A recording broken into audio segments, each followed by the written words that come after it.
আপনারা কি কোরআনকে ভালোবাসেন না? একজন বলেন বাসেন না? কোরআনের সম্মানে বসে যান, কোরআনের সম্মানে বসে যান।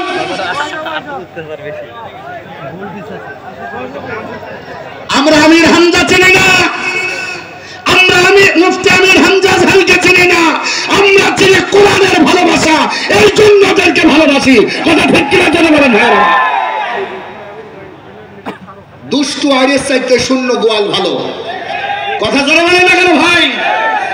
আমরা কোরআনকে ভালোবাসি কার জন্য? এই জোরে বলেন, মুফতি আমির হামজাকে ভালোবাসেন কার জন্য? আমি সেই কুষ্টিয়া থেকে পর্যন্ত এমনিতে আসি নাই। আজকে মুফতি আমির হামজার জীবন ঝুঁকির ভিতরে, শুধুমাত্র কোরআনের হক পথে টিকে থাকবার জন্য। কথা বলেন না কেন ভাইরা? আমি কিছু কথা বলতে চাই। এই যে মানুষগুলো কর্তৃপক্ষের যেই এই যে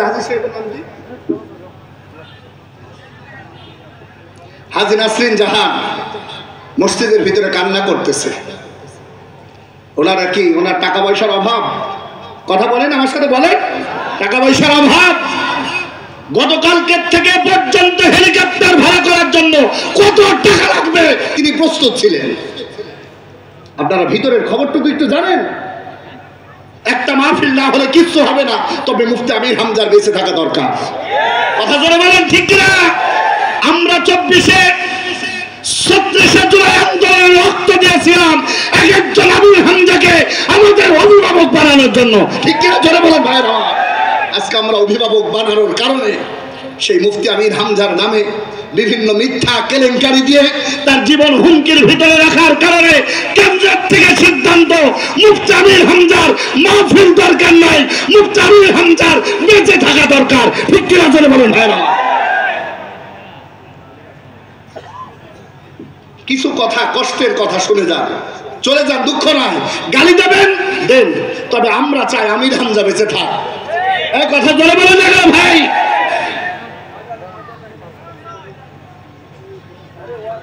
আপনারা কি কয়েকটা কথা শুনবেন না চলে যাবেন? চলে যদি যান তাহলে আসেন আমি দোয়া করে দিই। আমার ভাইরা একটু বসেন, এই কোরআনের সম্মানে বসেন। আমি ওয়াজ করার জন্য এখানে বসি না, আর আমরা এই ধরনের পরিবেশে আসিও না। তবে আমার কলিজার ভিতরে এতটুকু বিশ্বাস, ঢাকার বাসী, গাজীপুরের বাসী আমির হামজাকে জীবন দিয়ে ভালোবাসে। ঠিক কিনা জোরে বলেন ভাইরা?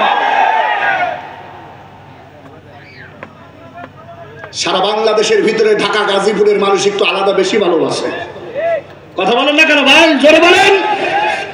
আমি কয়েকদিন আগে মুফতি আমির হামজা সহ আমি এই কালিয়াকৈর এক মসজিদে মাহফিল করে গেছে, আপনারা জানেন। 2 মাস আগে বৃষ্টির ভিতরে একজন উঠতে দেখি নাই।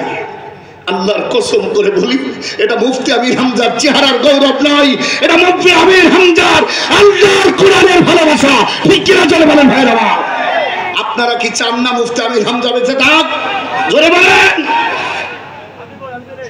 কুষ্টিয়া 3 আসনের নমিনি তিনি। এখন তিনি যদি সুবিধাবাদী জিন্দাবাদ হতো, এই সতর্কতা দরকার ছিল না। এমন হাজারো মাহফিল করার জন্য সে শুধু বসে থাকতো আর টাকা গুনতো, আর কিছু দরকার নাই।